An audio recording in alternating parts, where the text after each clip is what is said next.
Еңбек еленген күн. Бүгін аймақтың бас ғимаратында облыстың мәдениет саласына еңбек сіңірген қайраткерлер мен өнер ардагерлері марапатталды. 21 мамыр мәдениет және өнер қызметкерлерінің күні. Бұл туған жеріміздің рухани дамуына және бай мәдени мұрамызды дәріптеуге зор үлес қосып жүрген жандарды біріктіретін бірден бір кәсіби мереке. Бүгін атаулы мейрамға орай облыстың 45 өнер иелері аймақ басшысының қолынан құрмет грамоталарын алып, кейбірі тіпті ақшалай сыйақыға ие болды.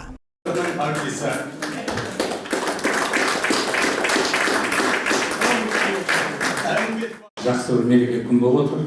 Міне осы күннің осы бір жақсылықтардың айғағы ретінде бүгін міне өзіңіз облыстың басшысы ретінде бәрімізді қабылдап, құттықтап, марапаттап жатқаныңызға үлкен рахмет айтамыз.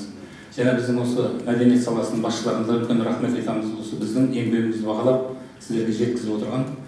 Елімізде 21 мамыр мәдениет және өнер қызметкерлерінің күні болып бекітіліп, кәсіби мереке ретінде 2013 жылдан бері аталып өтіледі. Бұл шығармашылық адамдарына деген айрықша құрметтің белгісі және әрбір мәдениет қызметкері үшін ерекше күн. Дәулет Акимов, Айша Жақсыберген, Елдар Түстікбай, 24 News.